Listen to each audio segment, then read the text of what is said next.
There's something about rainy days that makes everything feel a little slower. Today is Tuesday and we woke up to the sound of heavy rain outside our condo.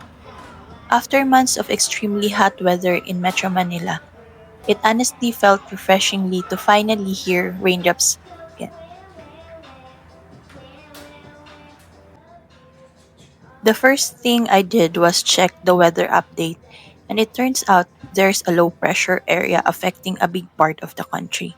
So it looks like we're going to have rain for most of the day. Normally, I enjoy staying indoors whenever it rains, but today I needed to go out because we're out of few ingredients for lunch. So I decided to wait until the rain became lighter before heading outside.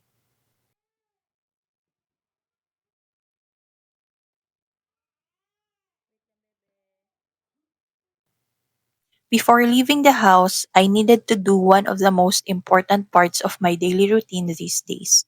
I pumped my breast milk first and fed Luca. Our original plan was actually to do mixed feeding, breast milk and formula, but somewhere along the way, Luca decided he didn't like formula anymore. So now I'm fully committed to pumping as much breast milk as I can. I'm also slowly building a freezer stash because I'll be returning to work on the second week of July. Time has gone by so quickly. It feels like I just gave birth yesterday, and now I'm already preparing to balance work and motherhood again. I'm really thankful that I'm able to produce enough milk for him. It's not always easy. Pumping takes time, discipline, and consistency, especially with two other kids running around the house. But every bag of stored milk reminds me that I'm preparing for Luca even when I'm no longer home during office hours.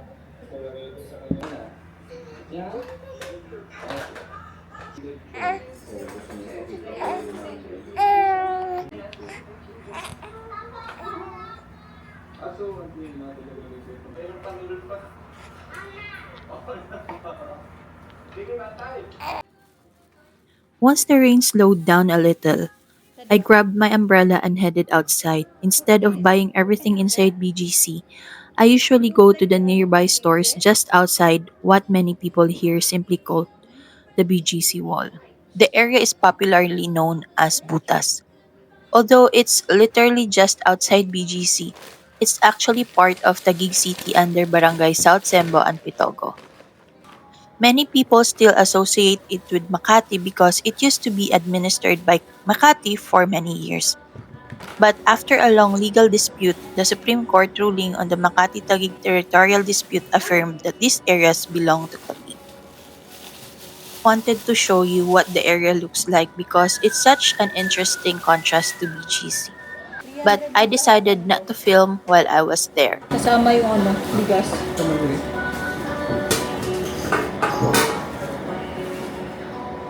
The streets were busy, people were shopping for their daily needs, and many of the vendors and customers probably didn't expect to be on camera.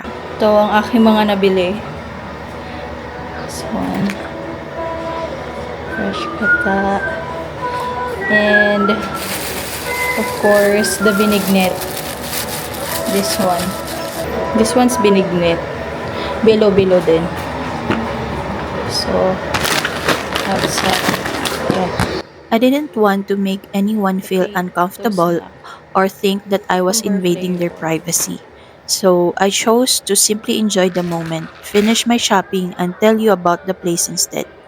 Maybe someday, if I have the opportunity to film respectfully and without disturbing anyone, I'll be able to show you around. Before heading home earlier, I couldn't resist buying a cup of binignit or what many Filipinos also call bilo-bilo.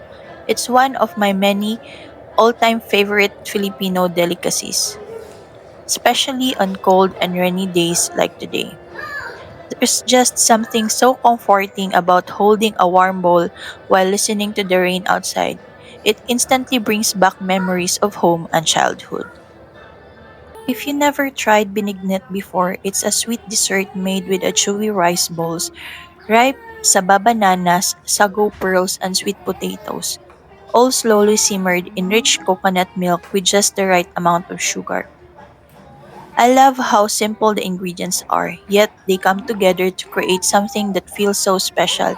It's one of those traditional Filipino dishes that many of us grew up eating, and every family seems to have their own version. For me, rainy days and Binignit just belong together. Whenever the weather turns gloomy, this is one of the first comfort foods that comes to my mind. It warms you from the inside out and somehow makes staying indoors feel even cozier. It was finally time to cook. I've been craving Bicol Express for quite a while now. Traditionally, Bicol Express uses pork. But because I rarely eat pork these days, we've grown to love making it with chicken breast. The flavor is still rich, creamy, and spicy. The star of this dish is definitely the coconut milk. Fresh coconut milk would always be ideal, but since it's not always available, we're using the ready to use coconut milk in pouches today. Another key ingredients that makes this dish special is the chili peppers. We're using both green chilies and red chilies, especially our local labuyo peppers. They're tiny but they're incredibly spicy. I also decided to add string beans, not because it's part of every traditional recipe, but simply because I wanted to include more vegetables in our meal. Little adjustments like this make home cooking more better for our family. One thing I really appreciate about maternity leave is having time to cook meals like this. Once I return to work, life will become much busier again. There will be meetings, deadlines, commuting, pumping schedules, and balancing everything else. So while I'll still have this time at home, I'm trying to enjoy these simple moments. Finally, the Bicol Express was ready. The whole condo smelled amazing. Kasi lilipat ko pa naman. By this time, Luca had already woken up, so Mark carried him. Ay, ba't nakangiti? After I prepared our plates, we finally sat down for lunch.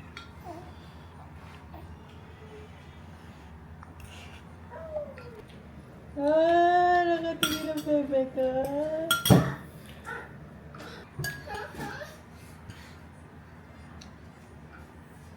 And honestly, it O, di tasted ha? so good. So creamy, spicy, comforting, Bakit madad- exactly what I have been craving.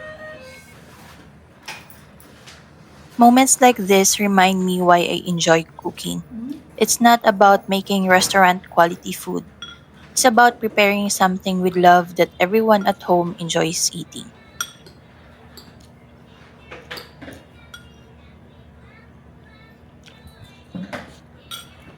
Hoy, na.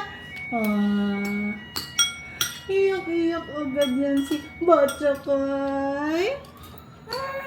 Ay, hindi Ah, kaya si mami at saka si daddy. Babe ka lang dyan. Huh? Huh? Hmm? Yes? Kain lang ba yan si Batchakay?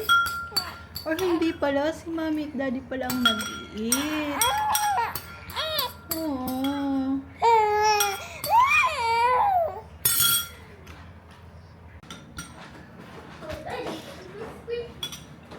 Gusto ba ka, Bab?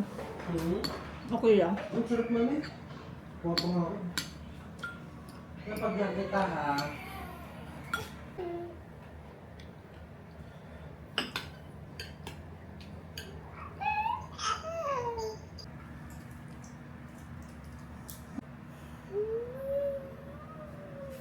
The Bicol Express was definitely worth the wait, but I may have gotten a little carried away with the chili.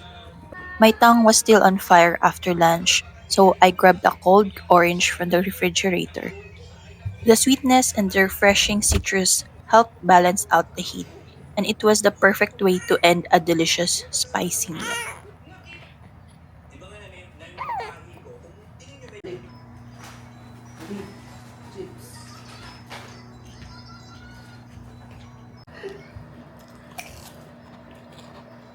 By around 3 in the afternoon, our usual routine started: coffee and snacks. Today's snack happened to be potato chips. Nothing fancy, just simple moments together. Sometimes we sit by the table and chat. These ordinary afternoons have become some of my favorite memories during maternity. We keep on moving, we keep on moving along, we keep on rolling. No, we ain't slowing it down. We ain't slowing down. Moving, we keep on moving along, we keep on rolling. Yeah. No, we ain't slowing it down. Let's go. We ain't slowing down, baby. Come and show me how. Gotta do it right now. You know you gotta hold me down. Can I let the moment pass? Good things they never last. Pull up in a whip, you know I had to hit the gas. Yeah, that's premium. Pull up with a team and I'm ain't worried about the other side. They know that they ain't beating. I'm on everything I love. Work to the man above. Keep it cool, calm, collected. At this point, you get the message. Life is hectic, but we gotta keep it rolling, though. Gotta keep it grooving, keep it moving like we stole it, though. Rolling with the punches, giving hits like we a interscope. Even though I'm clocking, punching in, I'm independent, though. Staying prayed up, ain't nothing gon' phase us. Ain't never gon' let a lame say what they just made up. I never take a pay cut, we getting what we worth in. I never change the blueprint, cause we know it's really working. The rain had completely stopped by then, so I decided to head outside once again to buy diapers for the kids from the nearby pharmacy. Walking outside after the rain always feels different. The air is cooler, the trees look greener, and somehow everything feels calmer. After experiencing months of intense summer heat here in the Philippines, I think many of us welcome the rain. But while I'm grateful for the cooler weather, I also can't help thinking about another reality. Every time heavy rains falls in Metro Manila, thousands of families worry about flooding. We're fortunate that where we live in BGC doesn't usually flood, but just outside BGC and in many parts of Metro Manila, even a short period of heavy rain can already make roads impassable, damage homes, delay commuters, and disrupt people's livelihoods. That's something many Filipinos still have to face year after year. It's frustrating because flooding isn't only about the weather.